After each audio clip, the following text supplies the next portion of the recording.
Hello, this is Gerald Johan van Was, an educational channel of demonstrations regarding the sound informed theory or theory about the orientation of letters and how it is perceived by our mind and which is governed by an automatic process which accidentally simply works in a certain way because it fits to our perceptive organization process, and all the letters are following a certain rules which I have resumed in a certain system, and this system is explained just partly in the Sound Informed book, but I'm working out the theory a bit further. And this working out of the theory, you can find this as a pre-sequel in these videos. This is part 3. All the letters can be derived to a certain categories or to an organization of our mind that organizes itself into these categories, and the categories of directions in which are also available in letters are, first of all, either it is about placement. All the letters can be derived to pinpointing out the places so that you can define the objects as quickly as possible, that you can see where they are, how they look like, and so on and so on. When is that not is possible because things are moving and are changing and there is change all the time, okay, then you need more directions and you try to follow the directions. Last category is when even that is no longer possible and you lose a little bit from where is the direction, I don't longer see it.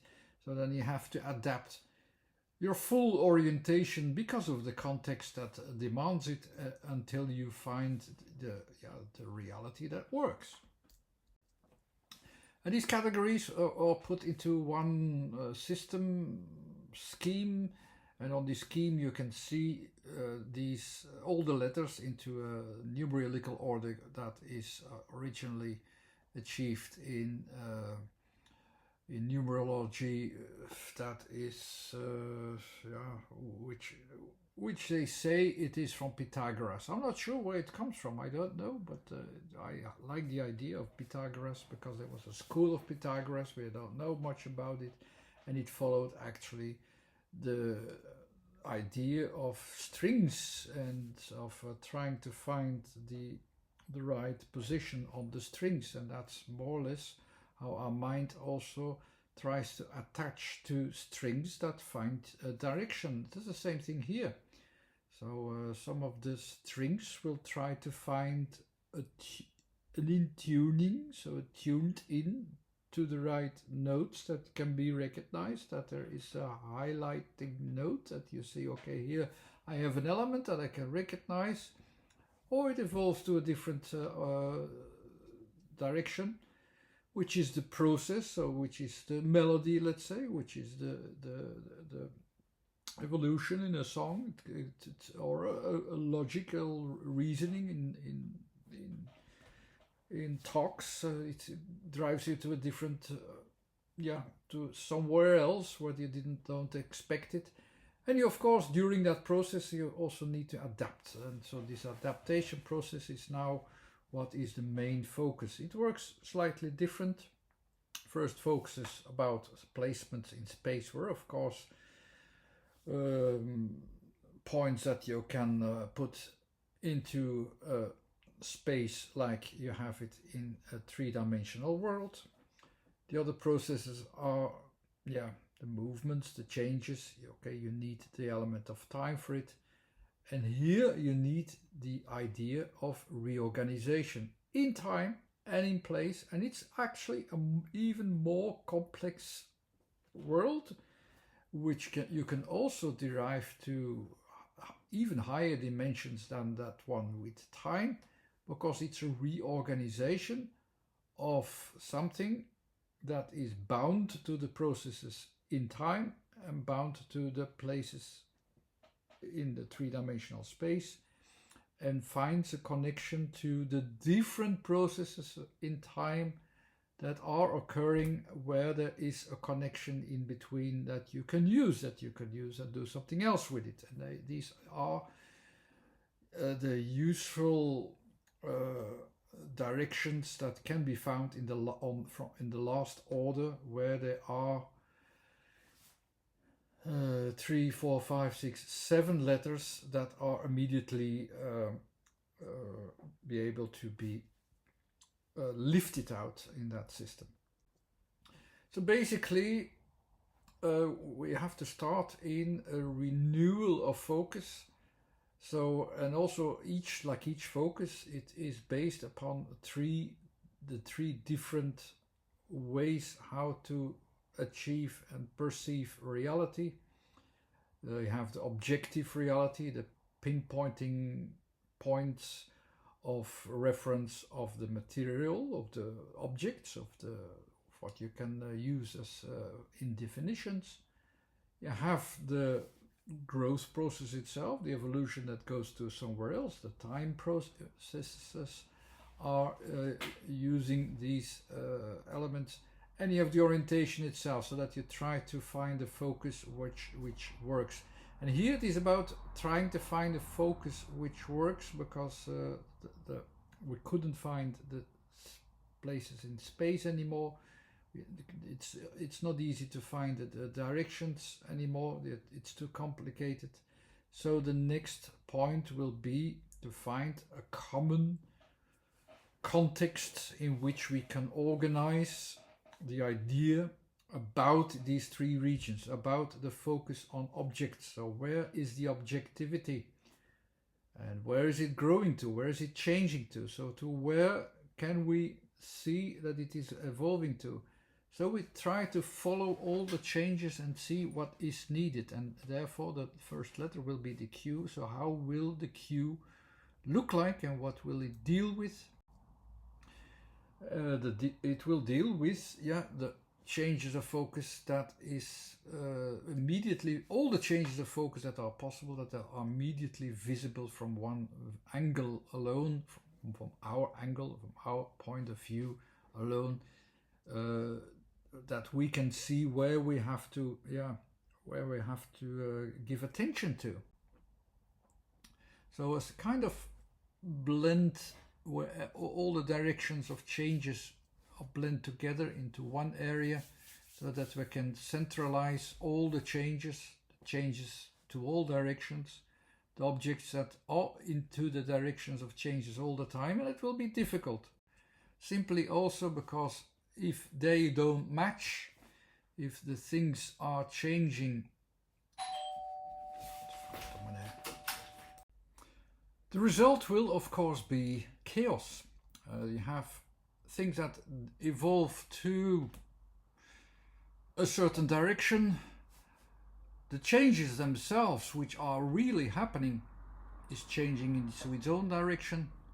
We focus upon a completely different direction, so there will be such a complexity that nothing matches anymore. So you have the three-dimensional space of where we are, you have the three dimensions of where the time, the correct moments can be found, and we have our focus, that we focus upon where the changes are happening and that we can follow them.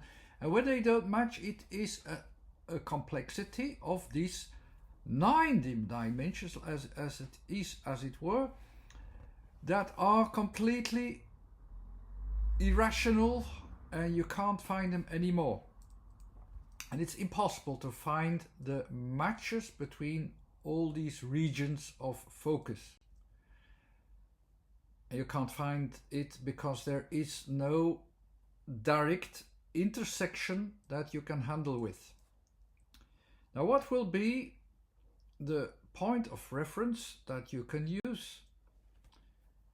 What you should be able to use is actually to find the point in time, now at this moment, which works, which has a variety of the rhythms that you use, the time schedules that you use, the time schedules that are available, the things that are available, the place where we are, and so on. It depends on so many things, but there is one moment in which it comes together where these things match, and you could follow your focus to search for that situation.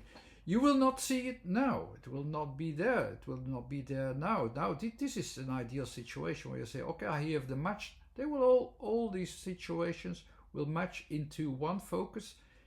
Idealistically, I will have the cue here, everything waiting for me, that it is in the right order and it is working together. That would be nice, but in reality, of course, what is matching will lie somewhere else.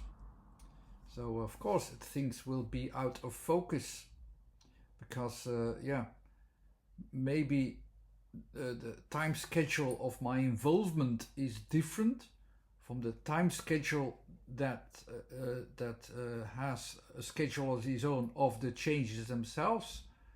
So all these 3 dimensions in time of matches that could be done, they are not a match at all. So we can't find that match of changes, of evolutions, of involvements, and make them a match all the time. It is a very difficult subject, how to calculate this, but it is a system that can be derived to a few more simple ideas that are in theory quite easy.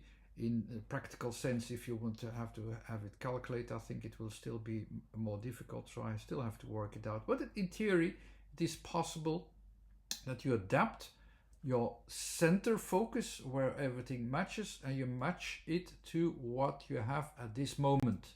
So you move all the intersections that normally should work, where everything works together, and you move that towards a certain position where that also works, and where you have the thing that you need, or your thing of focus. So the thing of focus, it's your working area. Actually, there is a working area where you have a sensitivity, where you have to follow the sensitivity, where these things work together. It's like a general rules, it's a general inspiration. It's difficult to go beyond the theory here, but I will try to express it well, where the cue lies. The cue is actually a kind of center focus. So what you need is not just this theory that you have, okay, I have a match between what I can recognize, between what all the things are evolving to, and also where it is available at that moment. This is an idea. This is just the idea how it should work. Now there is a center point of attention in which we give attention to that, a balancing out moment, a 0 point around which all the things try to neutralize their difficulties so much that you can recognize what you need, that you can recognize where the moment is, and that you can recognize what you can what you need for it, and so on, that kind of thing. So that's the cue. The following the cue is actually changing your focus exactly to the moment where the things are needed, so that everything will be much more a match. This is an idea, of course, but like in all the letters, these are a focus idea which are needed psychologically as well to make things work. So just follow the leads of the timings that are available, of the placements that are recognizable, is something else than, for instance, what you had in the first degree of the 3-dimensional world, where you simply follow the fixed points. You had a fixed idea also about what things were. You followed your definitions and so on. Here, it's a totally different concept, a higher dimension as well of looking into things, We look for the things that are needed. So it makes definitions on its way. It makes the definitions of the right placement. That's the definition of the place. The right timings of different timings, because it's your timing, it's my timing, it's our rhythm. And also so where these things can be recognized in time and space. It's a complete picture what you need. And if you have the right zero focus, the neutral balanced focus, you will get these elements together. Just follow the cue and you can do so. So only when you follow the leads of the neutral balance, where everything is balanced out, you follow the leads of the context. What does the context need to find its balance? And you can see where things are going. That's the perfect moment to follow what needs to be followed. That's the lead of Q. Q is this new section, this new idea, this whole new area. Simply says focus on what you need to focus, so that you have a balance around it, that you can keep on following where things are going. Basically, it's that. Because the next stage is, so that was the horizontal plane, it's just move away from where you are in time and space and move towards a position which is more neutral. So like it's somewhere in time, somewhere at another place, there you can balance the things out. That's more like a kind of attention, that you have a centralized attention. Here it is about, the second stage is always about material. So this was your middle attention. So your middle attention was a focus on the neutralized point of trying to find context. Here it is also trying to find context, but it's context about all other things, like the material world, all the material that you have, which in this case is out of focus. You don't see the material anymore, you don't see where it is, or don't see what it is. It's out of your normal focus. There's a part of it which is unknown, so also there you have to change your focus to see it. So there's material that you don't know. It's like saying, like you have two people, and some people know things that you don't know. If you don't recognize it, this slightly unknown part where it is unknown. So it's not just like saying, I think it's different. No, you know certain parts because of the elements that you have. Someone else knows other things and they have other elements. If you find the difference where other people have maybe different material, that's the distance. That's the recognizable point. Okay, I recognize something which is somewhere else, which is at some other time, and I calculate it in my balance, that there is a part within our conversation that I deal with it, that you have some material that doesn't belong to me. And okay, I'm curious and I put my focus on it, and I see that a part of that focus is somewhere else where it is unknown. So you move your focus then also to this unknown part. You change your focus to the needed focus to see, like, okay, the material is there. It's not within my section of vision. It's not within my capacities, it's outside my capacities, but I can put my focus onto it, that I can see, okay, that part is somewhere else. It belongs to somewhere else, belongs to someone else, it belongs to another time, it belongs to another space, and it doesn't matter. That's the V part, focus of the unknown focus. You change your focus in such a way that you can get it involved, like the V, you have it involved in your conversations. simply because you deal with it, even if there's an unknown part. If it's not up to you, it's not your material, it's not your time, and it's not your space, and you don't recognize the elements, you don't recognize where they go to, but they are still material out of reach. But I have them in my focus, the back of my focus, and I deal with it. That's what you do with the V. The G is even further beyond the focus. You cannot even imagine it to where it belongs, or to who it belongs, or when it belongs. It is a larger concept than our mind can handle, and that's the G. That's at the edge of our focuses.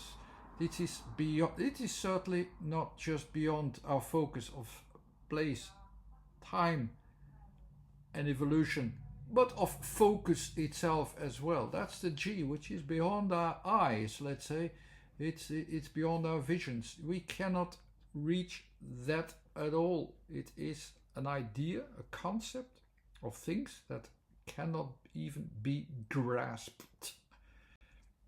So it's beyond our eyes. And how do we deal with that? There's also a way to deal with that. That's the diagonal plane of focus. Also there we can focus towards a neutral point, that we deal with that unknown things, that we deal with it. It's like you're in a space and you deal with a space which is bigger, a time schedule which is bigger, and it has an effect on us. We can follow it. We can simply follow it by allowing this angle there to be there. You have the G is not just accidental that it is related with the word God. It is something which is bigger than ourselves, and we don't know it. And I had a very good example in my book Sound in Form. I worked on this book in a monastery for a couple of weeks, and I realized that this monastery on its own, the space, but also the rhythms that were performed there, and there were masses, and there were things at a certain rhythm, and they were following certain rhythms, and they were following certain rules in a way that were actually very effective to get into a balance. You have this, the year cycle itself, for instance. If you put your mindset onto certain celebrative days that brings a kind of balance, they are bigger than ourselves, but if you adapt to it and then you react to it in a way that you have this angle towards it, that everything balances around it, and that you deal with it, that's the G. That's the G. We bring that angle in our perspective. The angle, or the angels that speak to us, is that thing.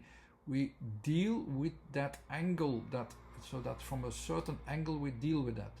So don't see the angels as beings or something else. No, see them as a certain angle that you deal with it, and then put your mind to it and see what that does to your mind. If you do it that way, it will work spiritually correctly in that way.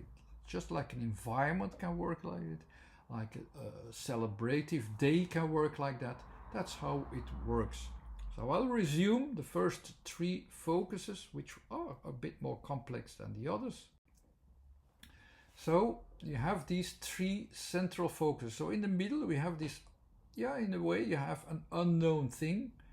We have this unknown, now let's say the middle is our known perspective, but we have an influence there from unknown destinies, or unknown parts or whatever, but they can have an effect on us by dealing with it from that angle. So from the G, from the diagonal angle, the V from a vertical angle, which are basically about material, including material, about highlighting things and so on, that kind of working out of the vertical. And the Q is like on the horizontal plane. It's more like what you come what you meet, these kind of things. I will read here what it says. So, what you do with the Q, you move your focus to where your centralized mind makes sense. The centralizing of your mind makes sense. That you more or less deal with, okay, I sense that I deal more or less with everything. I don't know everything. It's a focus which has a balance. I don't understand it. It's not my center point of view. So you follow a center point of view. You follow a lead. You don't have to follow your lead. You don't have to follow your opinions. Opinions are not, they don't matter here on this level. They are really irrelevant. This is more about, you find a balance of a center, and you know your limits, and you realize your limits, and you accept your limits of what you do. So it's not up to you that things are organized and come to something. It's not about leadership all the time. So I want things, and I have my opinion, and I have an idea, and this is my idea. This is about the ideas, the world, the things that are happening. It's not your world, it's not your center focus, but you can find the balance. Move to your balance to where things together make sense. You can sense it, that it makes sense. You can centralize there. It works. You don't know how it works, it doesn't matter, it works. The V is moving your angle in such a way that you see where all the matters, the material, where it belongs to. It's not your material. It's not yours. Like with the Q, it's not your center focus. Here it's not your material. The material which is there is not just yours. So know your limits. Not everything is meant for you. It is material. It will find its positions, it will find its goals, it will find its directions, it will find itself. Don't focus on it as if it's your material. Focus on it as material. It's neutralized in this way. Also Q, the focus itself, the materials itself were neutralized. Here it is even more, the focuses were neutralized, the definitions were neutralized. Here the material is neutralized. You can see where something belongs to in a more neutral way. And the G, it's about what is going beyond your own limits itself, so beyond your own focus, what you can handle, the ideas which you can't handle. Know your limits, also don't try to grasp it. You don't have to grasp it, but you can follow the angle in which you can follow its leads. So it's not within your limits to understand it, and you don't need to understand it, but you can follow its leads. It is like the monastery. You have an area. This area works. Do you need to know why it works, how it works? No, but you can sense it. It's balanced. The year cycles, all the celebrations that still exist in the year cycle, they work. When you can sense them, how they work, and they bring you into a balance into the year cycle. And in the past, it was even more important because they didn't have a clock. There's an inner clock as well. It's best to follow the inner clock. It's best to follow the clock of the earth, the clock of the sun. All these clocks are followed in that way, and then when the clocks are followed, the things will match and find its matches much more easily, and not randomly, and not in as today how it is corrupted everywhere, because nothing is followed from these kinds of leads anymore. This kind of mindset helps you. The Q, V, and G helps you to give a mindset where there's a neutral balance, that the things go your way in finding Q, the materials that you need, and the focuses that you need, the V, putting the material there where it belongs, and the G, giving it a context that it is able to use. So you have here three angles of a certain unknown things that are brought into your perspective. So with the Q, you moved your focus to where it makes sense. How it works doesn't matter. It makes sense, so yeah, I follow it. With the V, you move your ankle to where you can see to where the matter belongs to. Doesn't have to belong to you.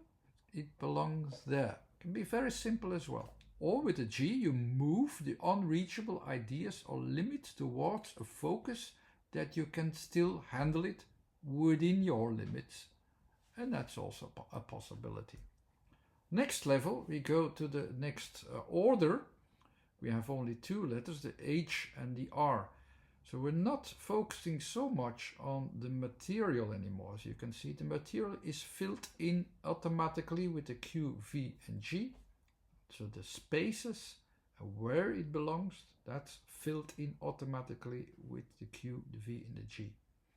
The directions now will be filled in automatically as well. This is the second level. It's about directions automatically. It's about directions, about timings. The time will find itself. The times and space will find itself. And that's what it is about. H is immediately related with space. R is immediately related with time. So these split up ideas will be important to remember. So you have the H. The H is, the second area is always about the materializing facts.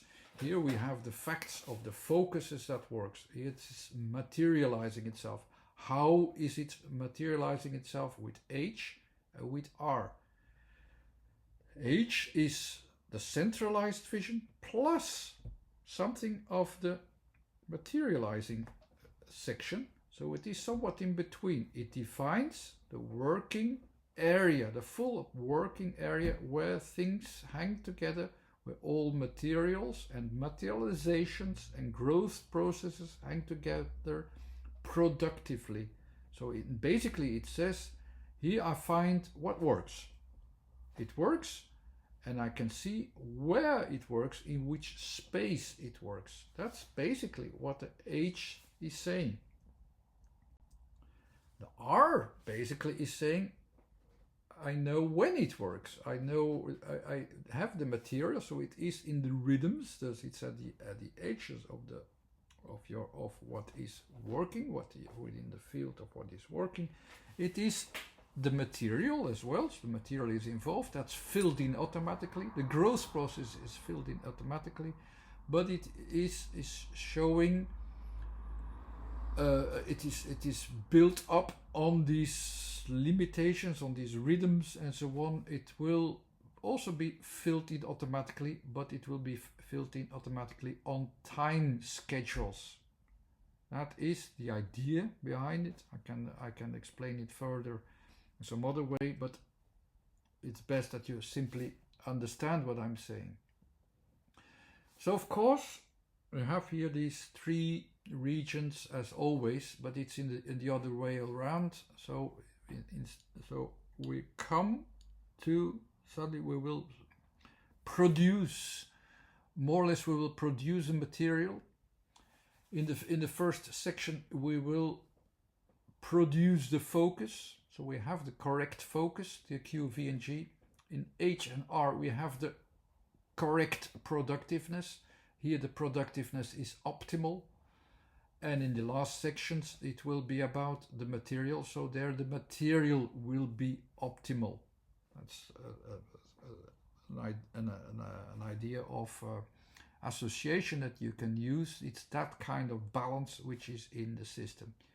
So the H, I will repeat myself, will define the working area where all the material hangs together, and R will define the material, how it is active, and will show also how it uses the limitations of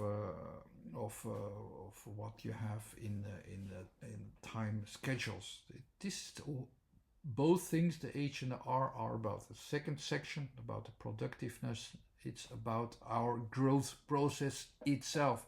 That's the leading part, which in general also accumulates all the processes that grow, all the processes that change, all the processes that needs time and space. All these processes of organization where you sense that something needs to change are used by H and R. This is the background mindset of your focus that you have there in H and R. There's much more to say about that, but that's already some aspect I didn't emphasize before. Last three positions, there you have two letters only. So the material, as you can see in the middle, material has been materialized. So it means that you will get here new material. The E will be the central focus for this new material. The S will be the edge focus of the material. But it's all about material. Is material materialized? The E will be the new material. The S will be, it's like you have the E as an active material, the S as a passive material. Is not 100% correct. It's the end effect of material S, and it's activated newly as the E. I will explain it with some drawings. So basically it actually says we have developed in the sections of our balance that we have now the full productiveness with H and R. So the next letter will use this productiveness. It basically also will says everything is productive enough. What is happening, it's productive.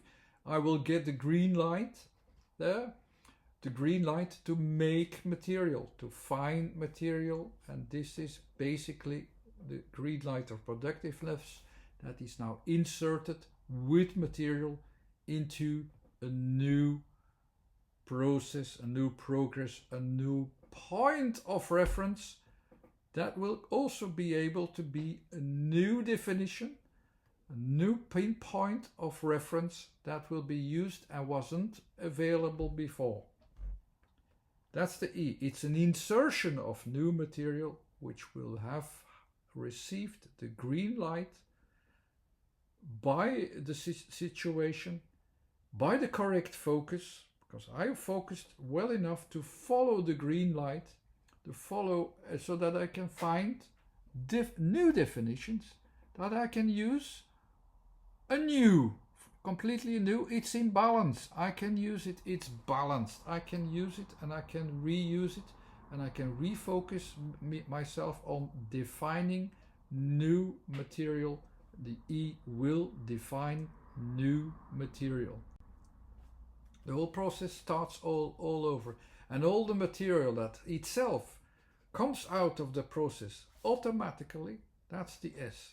It will have a green light on its own. It will have it will create material. It will create elements that will be noticed. So the S itself is actually everything which is currently active and which in a way simply is. And these are basically all the letters and its mindset behind it from the last section. It was not the easiest one. Maybe I have to redo it some other time and with a more easy explanation. But I hope you already have an idea what it is about. It's about including unknown aspects, but focusing on the right thing, on a neutral balance, will get you to the point that you find the things that are needed. What is needed, Q, V and G, it's Q and V and G, is you need a correct focus on the things you need to focus upon with the Q, the V with on the material that you need to focus upon, and with the G on the effect the things will have. It's best that you focus on these things. Does it have a good effect? Focus on the good effect, G of the good effect. Is it productive? It will express itself with H. Is it productive in a time schedule as well? It will produce itself with R. Is it also able to produce new elements that I can use in my system, in my focus, and use it to create also a new focus on a new object? All anew, I will use the E. And if it will have an effect on its own, if I'll use it or not, it doesn't matter. Just the things that are available at that point as new material with its own effect, it will have the definition, it will use the definition of S. So I hope this balance of focuses was more or less clear by this video. It was meant to explain that part. Anyhow, thanks for watching. This was Gerald van Waas. There's a website too with all demonstrations and previous videos in a list that you can find there, so that you can look up certain aspects if that you want to look into. You can find a good list there, or you can simply subscribe to the YouTube channel to keep yourself updated and learn along. It's a new theory. I know that it works. It is a high complexity around it, and but once you know it, there's a kind of simplicity around it as well, but it's not easy to explain it. That's why it needs so much explanations. So sorry for that. I hope it will also be adaptable to a certain understanding elsewhere. I hope it does. Anyway, thanks for watching. Bye bye.